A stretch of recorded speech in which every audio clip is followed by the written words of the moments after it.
ng bagong NBI director na si Director Melvin Matibag na dating PDP Laban at tumawag kay Secretary General at tumawag kay Sara Duterte Bratinela.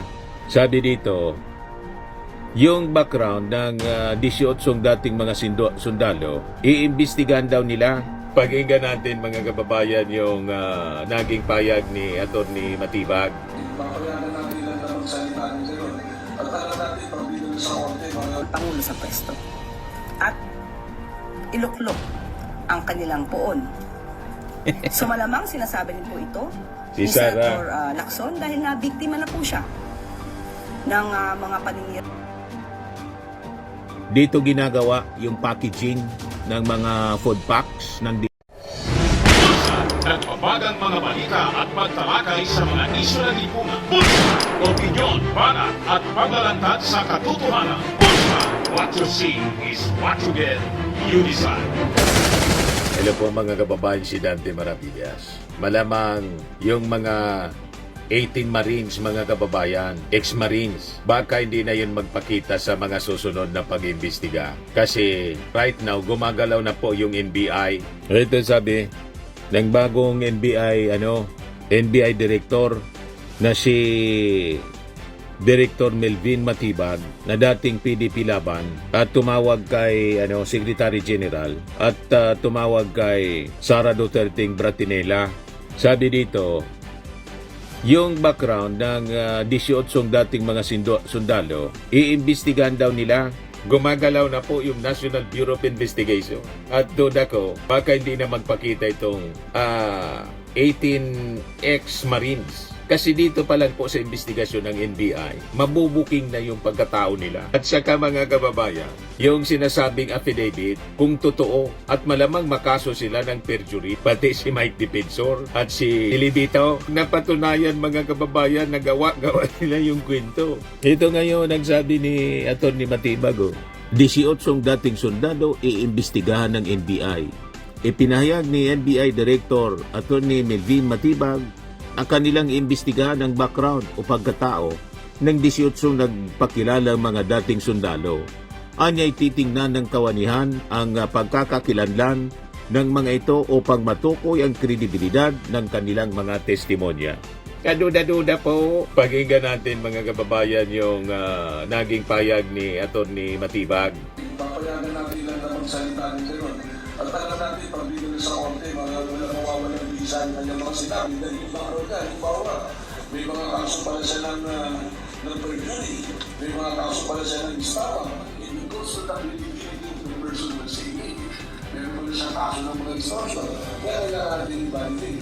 And let's be honest about it. Alam naman natin, nagpapakamakang politically. And we're in the middle of it. So, kailangan natin dito, ipakita talaga na balansin yung ginagawa natin. We are not saying we're not investigating our allegation, but first, teka muna, you get to not only the word and the thrust of your claim, but also your personality to say those things. Ako na lang, as a lawyer, speak as a lawyer, pag tinignan mo, halimbawa, At sabi ni Atty. Carlo Ibanez, pag napatunayan na piniki yung mga kwento nila, perjury. Pag-ingan natin si Atty. Carlo Ibanez na isang rocker, vlogger, pwedeng makulong. Conference nga yung 18 Marines. Nag-deliver daw sila ng maleta sa ilang mga mambabatas. Kasama daw dito si Laila de Lima. Pero obvious na nagsisiyongaling sila. Kasi Obvious. noong panahon na sinasabi nilang ibinigay nila ang mga kickback, si de Lima nakakulong pa. Oh. Itong matindi. Yung abogado ng mga Marines, si Atty. Baligot, inamin na error daw on his part. You see? Nabanggit daw niya ang pangalan ni de Lima, kaya isinama niya. Ako, hindi lang basta clerical error yan. Crime yan. Ang Krimen. mga Marines, pinirma sila sa affidavit nang alam nila na mali ang nakalagay doon.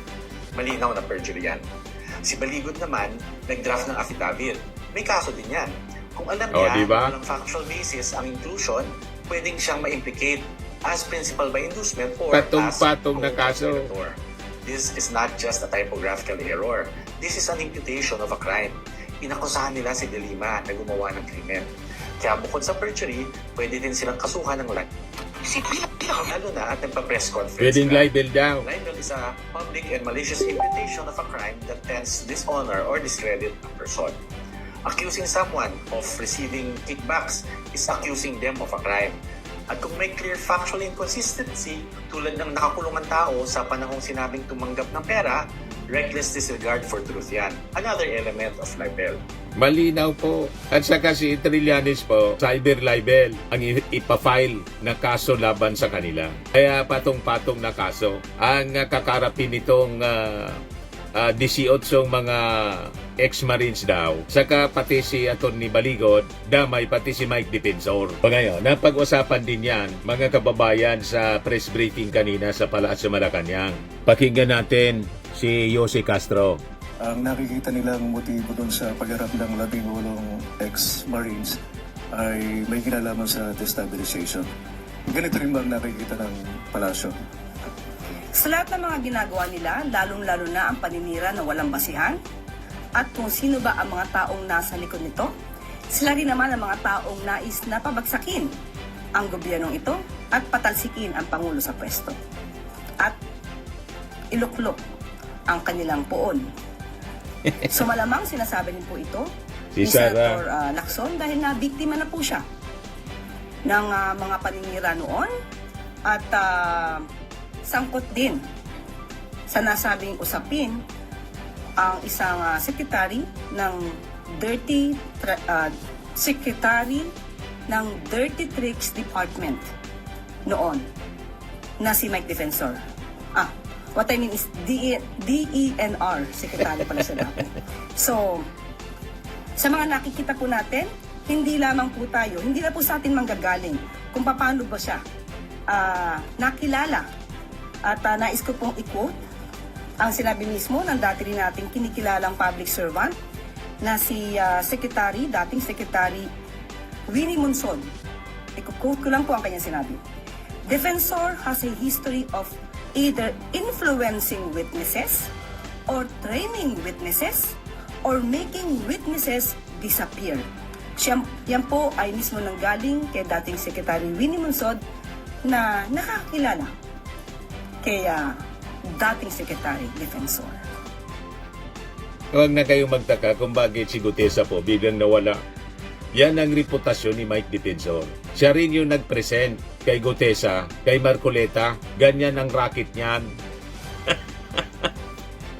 Kaya kung nagpapaniwala pa kayo kay Mike Defensor, iwan ko na lang. Ganyan ang reputasyon. At malamang sa malamang, magdi-disappear din itong 18 mga ex-marines na poring-pori ni Sara Duterte kasi nanindigan daw para sa katotohanan. O di ba, mga kababayan? Alam na natin kung sino yung nasa likod nito. Malinaw, balikan natin si Jose Castro. Yung kasi nabanggit nyo kahapon nga pala, idadagdag ko lang.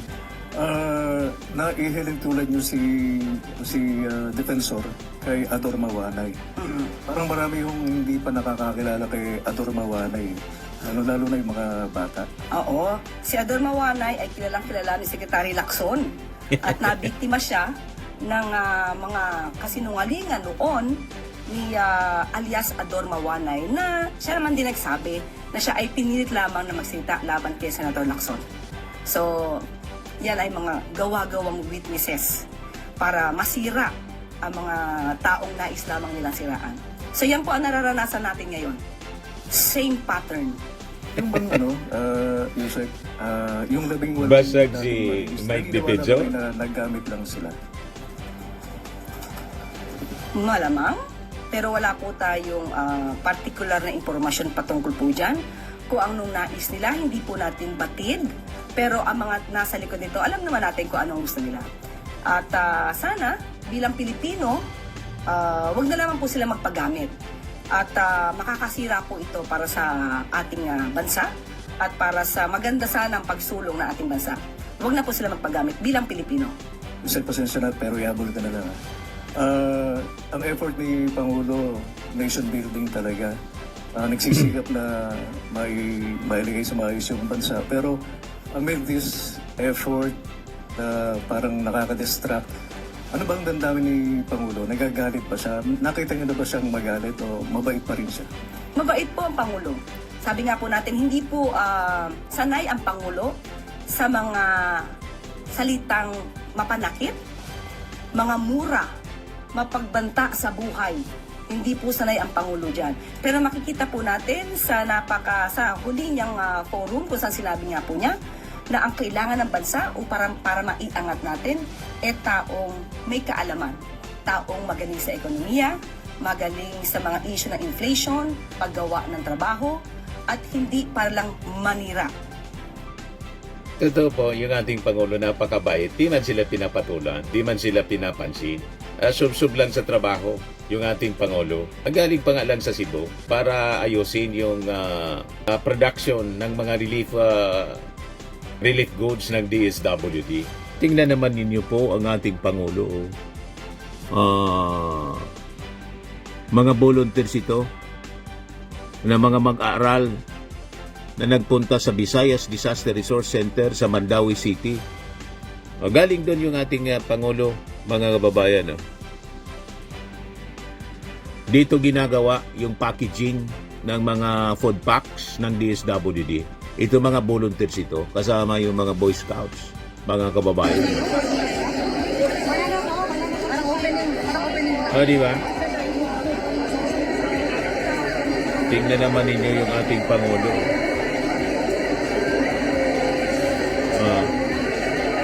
Sige lang ang trabaho.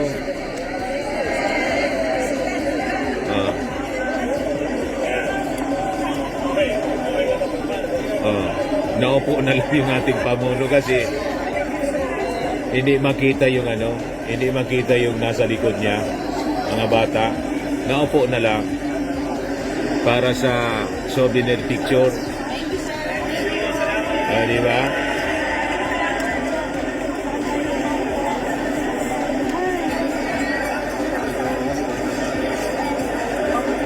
Galing sa dyan, mga kababayan, production area ng DSWD, yung packaging ng pagpapak ng mga relief goods.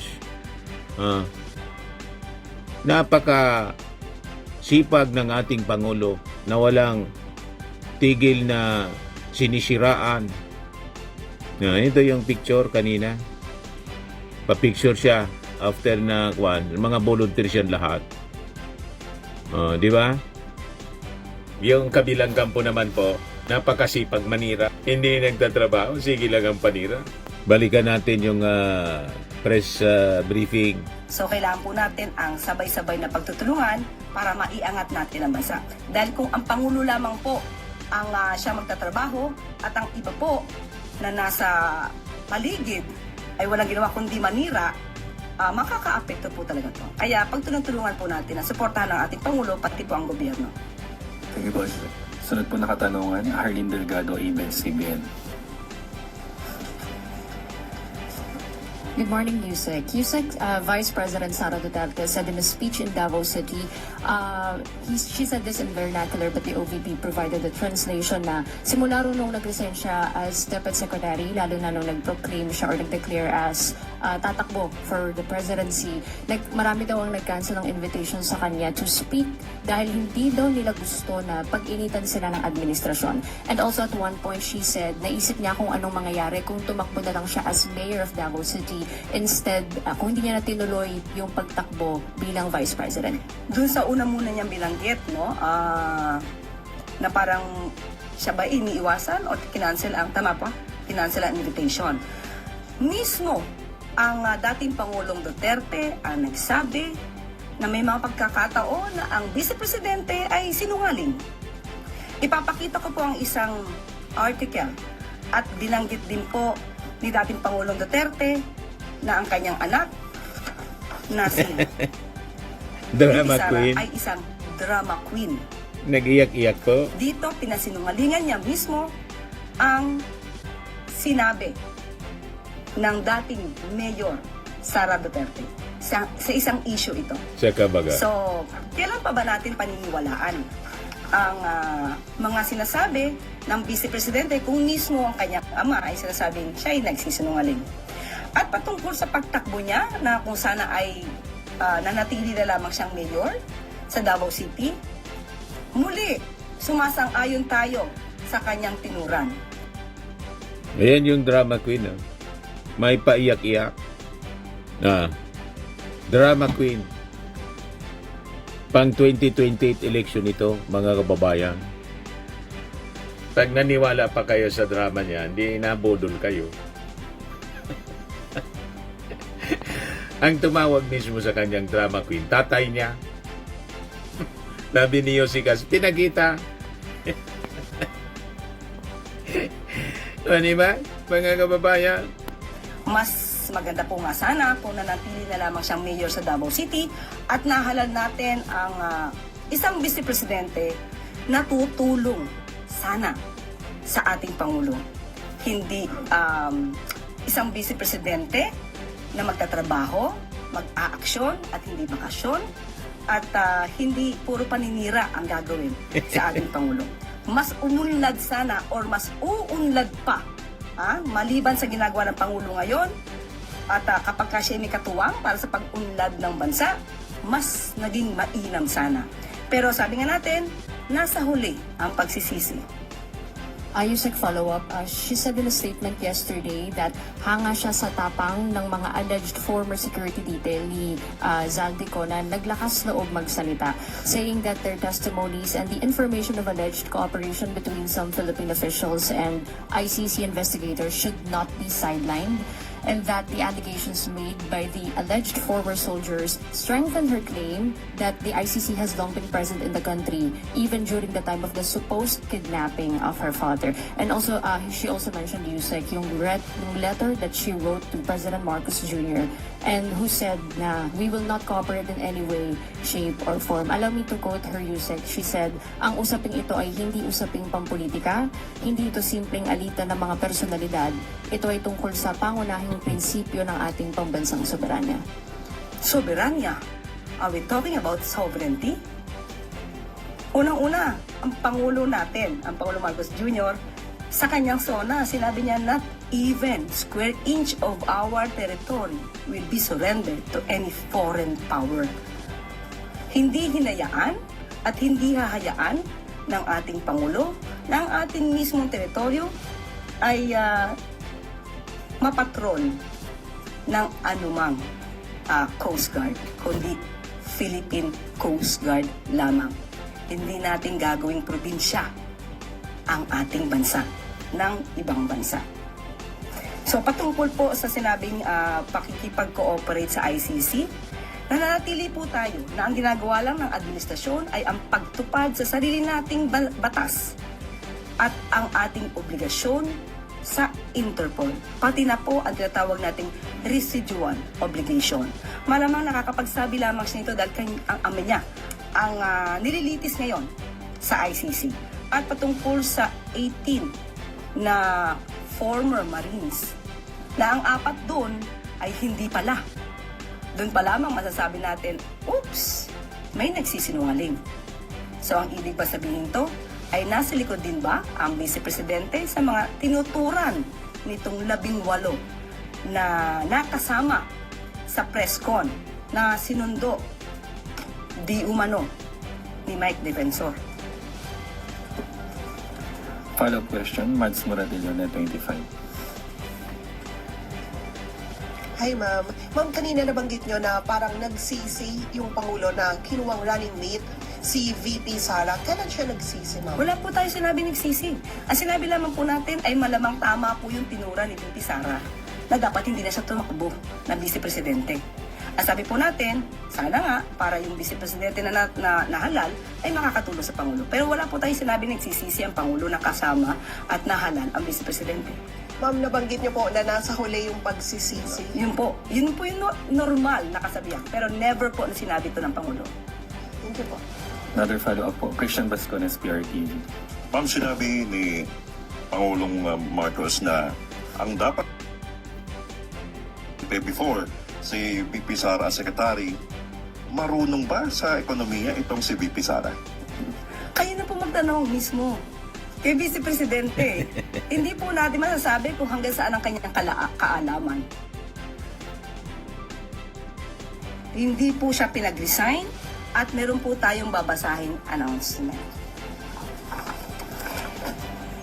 Itinalaga ni Pangulong Ferdinand R. Marcos Jr. bilang Acting Secretary ng Department of Environment and Natural Resources si Undersecretary Juan Miguel Cuna. Si Secretary Rafael Lotilla naman ay itinatalaga ng Pangulo bilang Ambassador ng Pilipinas to the Holy See. Bago maitala bilang Acting Secretary ng DENR, nagsimulang manilbihan si Cuna sa departamento mula 2008 environment upang masiguro ang tuloy-tuloy na operasyon sa DENR. Nagpapatuloy ang matiwasay na transisyon sa pagitan ni Secretary Lotilla at Cuna. Samantala, nagpapatuloy naman ang proseso ng pagpasa ng mga pangalan ng acting secretaries para sa kanilang confirmation. Ma'am, kailan po na-appoint as ambassador to the Holy See si Secretary Lotilla? Ibibigay ko po sa inyo ang papel.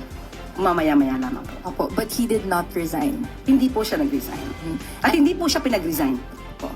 And Yusek, on to my other question. The defense justified the term neutralized to mean that FERRD did not have a hand in the killings and that it means to arrest through legal means. Isa po pong argumento ng defense ay hyperbole lang ang lahat ng pronouncements ni former President Duterte and shouldn't mean that he was ordering the killing. Any statement or comment from the palace? Okay. Tingin ko dapat prosecution ang sumasagot niyan. But I just came to realize why Atty. Kaufman used the word neutralize Duterte and his legacy. Sa ating pananaw, ginamit niya ang word na neutralize para hindi masabi na yung word neutralize sa Filipino term natin ay to kill. So ginamit niya to para in general magagamit siya in some other way. Pero sa Pilipinas, pag sinabi pong neutralize and ang gumamit nito ay ang law enforcement agencies, military. When you say neutralize, it's a euphemism for killing. Pati yung word na tukhang. Sa Filipino term, pag sinabi mo na tukhang ka o itotokhang ka, it means kill. So, maaaring depensa nila yon, hindi natin sila masisisi doon. Trabaho po ng abogado yon. Especially po ay siya naman ay binabayaran ng pamilya Duterte or may natatanggap siyang professional fee for that. Follow-up question, Maricel Halili, TV5. Good morning, Yusek. Ma'am, on Lotilla, may we know the reason why there was a change in the leadership in the DENR? According to what we have heard, ang sinabi po ay mas nais ngayon po ni Secretary Lotilla ng lighter assignment. So, yun lang po ang naibigay sa ating information. Why, bakit po lighter assignment? Ambassador to the Holy See. Baka lagi po siya magdarasal. But this has something to do with his confirmation as part of the cabinet? I was not informed about that. Yun lang po. He chose to have a lighter assignment. Thank you, ma'am. Thank you. Sunod na tanong, Christian Bastones, PRTV.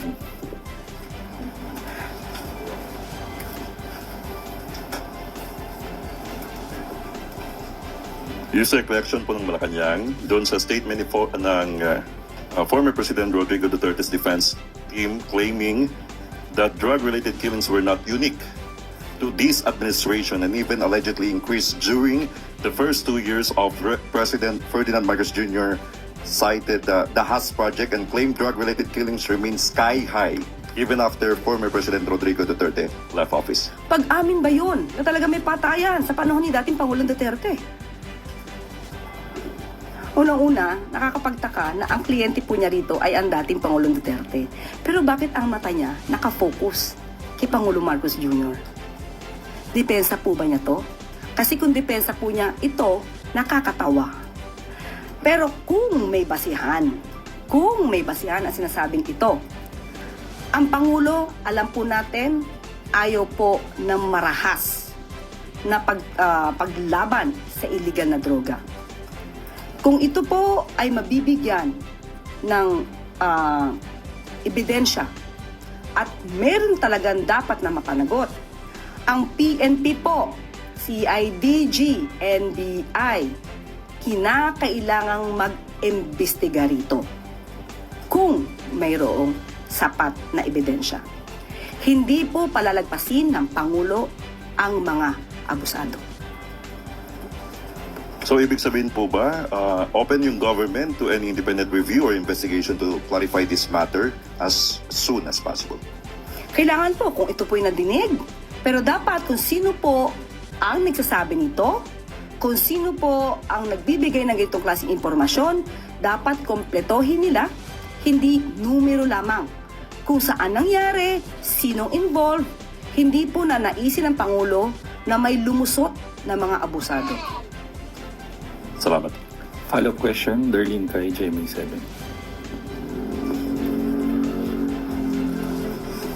Good morning, Yusek. Related po doon, according to the DAS project, there have been 1,183 drug-related killings during the Marcos Jr. administration as of February 23, 2026. What is the palace statement on this? That's why. What I've said, if there are pieces of evidence that can be submitted, then that's the right time to investigate this matter. Hindi po gugustuhin ng Pangulo na mabahira ng administrasyon na ito ng madugong extrajudicial killing dahil hindi po yan ang kanyang legasiya.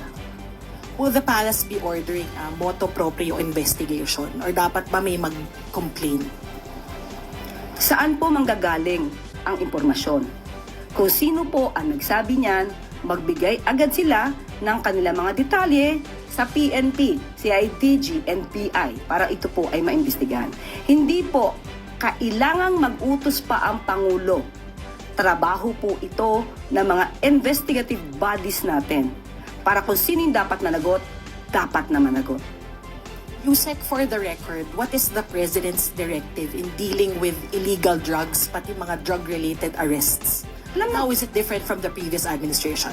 Even before, ang sabi ng Pangulo, walang dugong dadanak. Hindi po niya ginugusto ang extrajudicial killings. Ang pagsugpo sa iligal na droga ay may tamang pamamaraan. Lagi pong pinapanatili ng Pangulo ang tinatawag nating due process. Kailangan madinig din po ang mga taong inaakusahan. Hindi po kinakailangang ipapatay agad nang hindi sila nadidinig. Hindi po yan at wala po sa konstitusyon natin ang salitang death penalty. Hindi po ito pinapatupad sa bansa natin. Sunod na tanong, Maricel Halili, TV5. Yusek, follow-up. In an interview, Attorney Kaufman was asked if he has a message for you, and he said, if she wants to invite me to Manila, I'd be happy to come in and discuss the interim release of Duterte. What's your response? First of all, I'm not inviting him. If ever, everybody is welcome to see the beauty of our country. Welcome man, lahat ng turista, pati pamilya, kasama yan. And if he will be coming to the Philippines, I am more than happy to treat him. Buy him balut, bagoong, kwek-kwek, ayudi, adidas. But I will not discuss about the interim release because it has already been dissolved by the ICC. So pag-uusapan lang namin ang ganda ng Palawan, El Nido, Manila Zoo, lahat po yan. Yun lang po. Sunod na tanong, Ann Soberano, Bombo Radyo. Yusek, good afternoon. Yusek, sa nagpapatuloy na pagdinig po ng ICC sa kaso ni XPRRD, may nakikita po bang Malacanang na legal o diplomatic implications para sa Pilipinas habang patuloy po itong proseso sa ICC?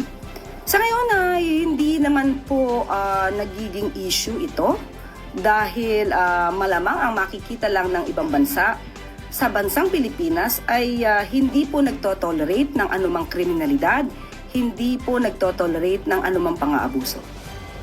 Okay.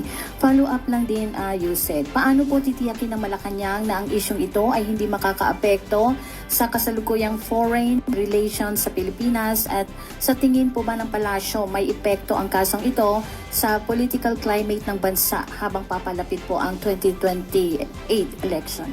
Kung ang isang tao ay mag-iisip kung ano ba ang ginagawa ng Pangulo at ng administrasyon na ito, mas gugustuhin po nila ang nangyayari ngayon.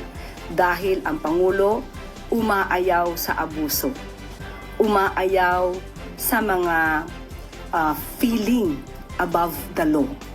So, doon lamang po siguro hindi po magkakaroon ng anumang issue ito sa atin na administrasyon dahil tumutupad lamang po ang Pangulo sa batas.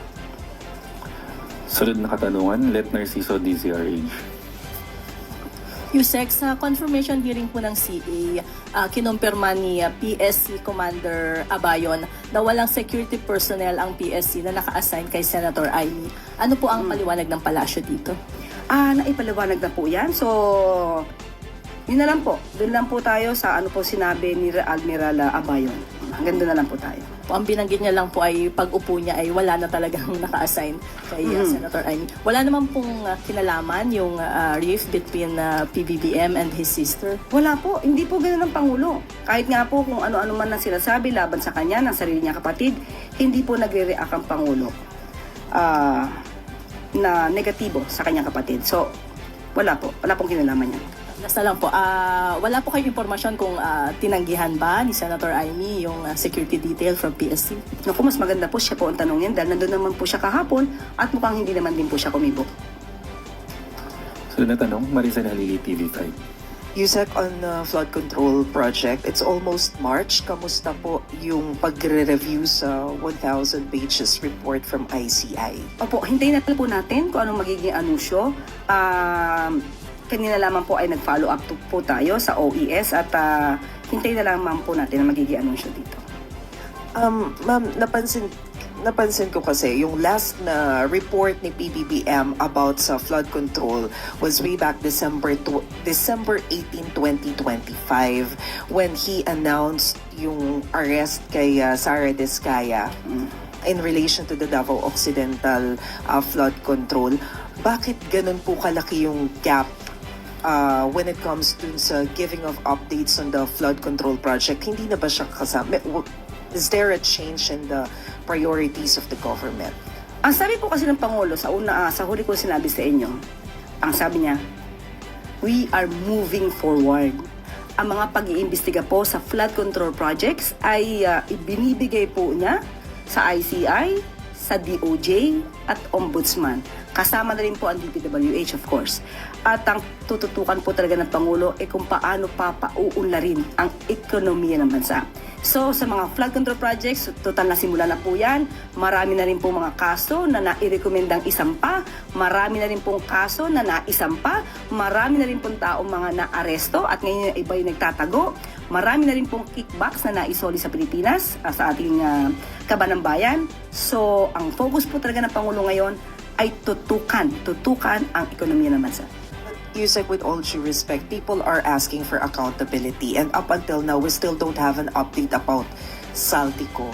So at least, can the government provide us, where are we in terms of looking for Saltico and yung iba pang mga kasabwat? Ang huli pong naibigay sa akin dahil mas maganda po ugnayan dito ay ang DILG. Sana po talaga, ang law enforcers po talaga ang makikipag-ugnayan sa Interpol. So ngayon may pending po tayong request at hindi po na ibibigay sa atin sa ngayon ano ang status, pero may pending po tayong request for cooperation ng Interpol. So yung mga kababayan po natin, wag po tayong, although alam natin na nakakainip, pero meron po kasing ibang agency na involved, ang Interpol po. So ang administrasyon po ito at ang gobyernong ito ay patuloy sa pagtatrabaho at paghanap sa mga kababayan natin na nagtatago sa ngayon. Thank you, Yusek. Para po sa huling katanungan, Rafi Ayeng, Daily Tribune. Hi, Yusek. Kung na-receive nyo po yung matrix, yung kumakalat ngayon na sinasabi, ang title is Link Analysis to the Masterminds. Marami pong binabanggit ng personalities dito na nagko-corroborate doon sa sinabi naman ni Gotesa when it comes to delivering of ng billions of money na bribe daw. Any reaction po? So, saan to galing? Sa Dirty Tricks Department Secretary? Sa kumakalat po siya online. Ah, online lang? So, hindi pa verified? Pero galing ba to sa mga dating sundalo? Hindi naman, wala lang. Online lang. So, saka na natin sagutin yan pagka online. Ha? It can be fake. Hindi natin alam. Pag verified na, saka natin dalhin dito ang usapin. Hindi na pinatulan ni Yossi Castro.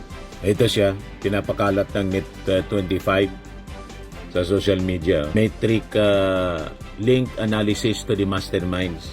Tinuturi yung ating Pangulo. Tapos asa na si Martin Romualdez dito. Ito, pati si Sandro nandito. Puro pamimiki po ang alam nila. Ay, nago. Anyway, imbestigahan na yan iimbestigahan sila ng FBI. Malamang makaso sila. Patong-patong na kaso karapin nila mga kababayan. Max framing and lifting cream, pinapahid po sa mga pulses in affected area. Mainam po sa paninigas ng mga kaso-kasuan. Ito naman po, Automax Radiant Serum. Sa mukha naman yung application, anti-aging po siya. You will look 10 years younger than your age. Sa mga cancer patients naman po, baka lang gusto ninyo itong itry. Naig siya red mixed fruit drink. Hindi mo po siya gamot, food supplement siya. Kaya lang, gawa siya mga kababayan sa goji berry. Yung goji berry, may anti-cancer properties. O ngayon, yung mga inquiries ninyo, dumiritso na lang kayo sa aming messenger sa Facebook para masagot namin agad. Ayos pa? Ayos na ayosan niya, Mr. Maravilla. Sa mga naghanap po ng malinis and spacious fitness gym, pumunta lang po kayo sa aming Colossal Fitness Gym. May Grab car rental din po kami. But anyway, ito po pala yung aming bagong product na binibenta online. I am worldwide amazing pure organic barley powdered drink mix from Australia. Negosyo to ng aking anak na architect entrepreneur Riz Maravillas. Ayan po. Kontakin na lang po ninyo siya, Riz Maravillas on Facebook. Ang mga health benefits niya, boost immunity, improves digestion, enhance energy levels, packed with antioxidants, prevent cancer. Ito naman po yung bago naming product na binibenta online. Eye Glow Serum, whitening po siya. Tingnan ninyo yung epekto sa aking anak na architect before and now. Yung mga inquiries po ninyo, dumiretso na lang kayo sa kanyang Facebook account, Riz Maravillas.